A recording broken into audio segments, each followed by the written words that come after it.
les comparto una definición de la Real Academia de la Lengua Española, donde define que estrés, bueno, es una adaptación gráfica de la lengua inglesa, de ahí deriva el nombre, estrés, donde académicamente se define esto como una tensión provocada por situaciones agobiantes y que origina reacciones psicosomáticas.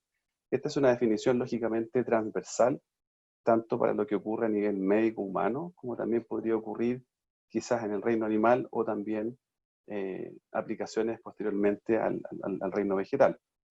Y también la RAE pone como ejemplo que el estrés lógicamente deriva en una situación detrimental para el organismo, y ahí describe, por ejemplo, que en situaciones de estrés aumenta la necesidad de calcio, como también puede ser la necesidad quizás de vitaminas u otros elementos. Es decir, el organismo sufre un detrimento, una situación de desequilibrio, por lo tanto hay un costo energético asociado.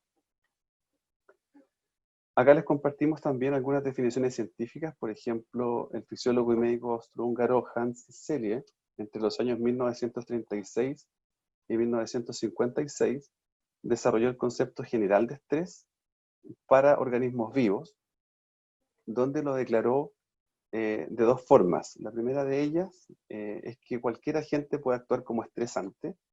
Esto tiene que ver principalmente con lo que se conoce usualmente como las dosis, por ejemplo, es decir, un elemento puede ser positivo hasta cierto nivel, pero de cierto nivel hacia arriba puede ser un estresante para un organismo, produciendo un desequilibrio y una acción específica.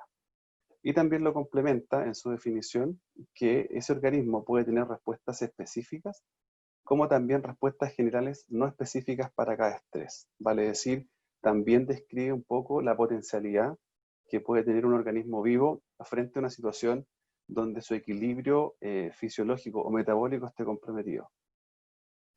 Posteriormente, en el año 1980, el biólogo Jacob Levitt definió estrés, fue profundizando en esa definición y lo definió como cualquier factor ambiental, ya sea biótico o abiótico, potencialmente favorable para organismos vivos. Es decir, este biólogo vuelve a reafirmar de que el estrés lógicamente genera un desequilibrio y eso genera un costo a nivel fisiológico o a nivel metabólico.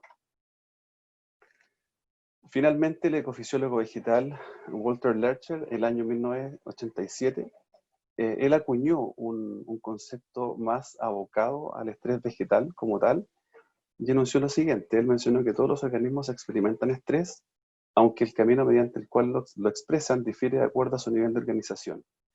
¿El qué quiso decir con esto? Que, por ejemplo, el reino animal o un animal en particular tenía una respuesta, un enfrentamiento al estrés distinto a lo que podría ser, por ejemplo, un vegetal. Por lo tanto, la respuesta asociada en esa defensa, en esa compensación de estrés, iba a ser totalmente distinta. Por lo tanto, a partir de esta visión botánica, él profundiza esto y dice que el estado en el cual las demandas crecientes sobre una planta tienden a desestabilizar las funciones, y la planta lógicamente lo va a intentar compensar vía una normalización y resistencia mejorada. Sin embargo, hay un punto de quiebre, porque si este estrés no es capaz de ser compensado o que la planta pueda responder apropiadamente, se pueden exceder límites de tolerancia y la capacidad de adaptación se puede ver sobrepasada. Por lo tanto, puede resultar en un daño permanente o incluso la muerte. Por lo tanto, con esta definición queda bastante claro que el estrés, dependiendo de la capacidad de respuesta del organismo vivo, ese estrés puede provocar un detrimento transitorio probablemente, o puede provocar un daño permanente, o incluso puede provocar la muerte de ese organismo. Por eso es tan importante saber entender cómo es la respuesta frente a ese estrés y qué herramientas se pueden utilizar para poder contrapesar lo más rápido posible esa situación. ¿Por qué nos debería importar el estrés a nivel productivo?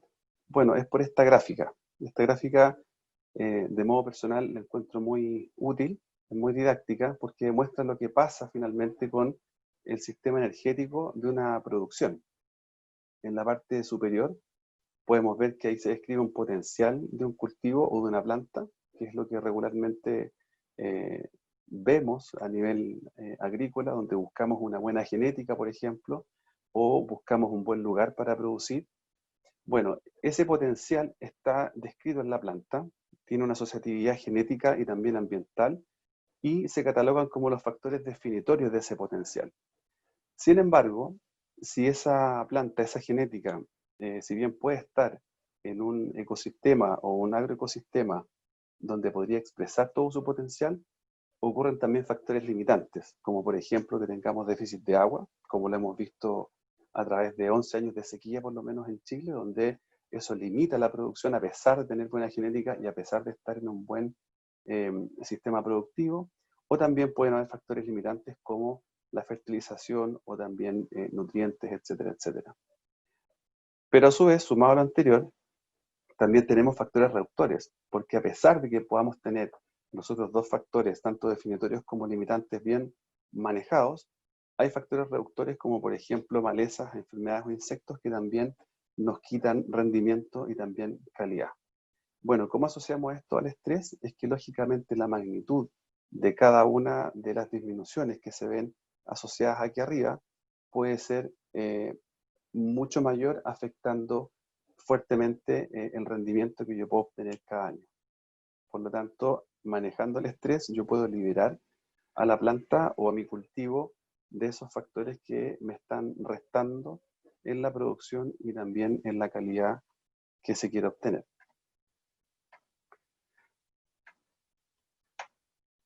Finalmente, como reflexión final,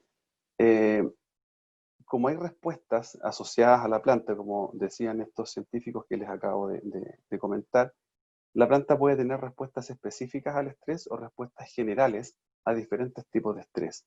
¿El desafío dónde está? El desafío está en hasta dónde nosotros somos capaces probablemente de diagnosticar si nuestro cultivo está o no bajo una situación de estrés. En algunos casos el estrés es sintomático, es decir, yo puedo ver que la planta está en un proceso detrimental en su crecimiento, en su desarrollo, pero hay muchas situaciones en las cuales no hay síntomas, por lo tanto, la planta puede estar perfectamente bajo una situación de estrés y no darnos cuenta.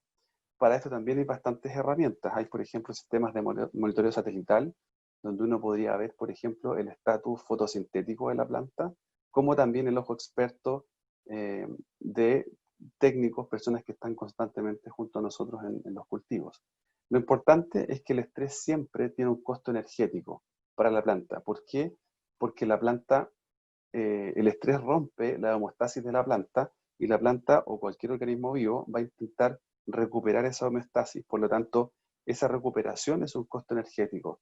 La pregunta va a ser, ¿cuál va a ser ese costo energético para nosotros en nuestro cultivo? ¿Va a ser una pérdida de crecimiento?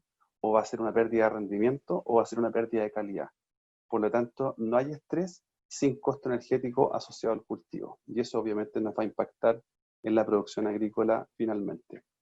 Y la pregunta, como reflexión, y por eso este webinar que queremos compartir con todos ustedes, es ¿qué tan capacitados estamos nosotros para diagnosticar estrés en nuestros cultivos?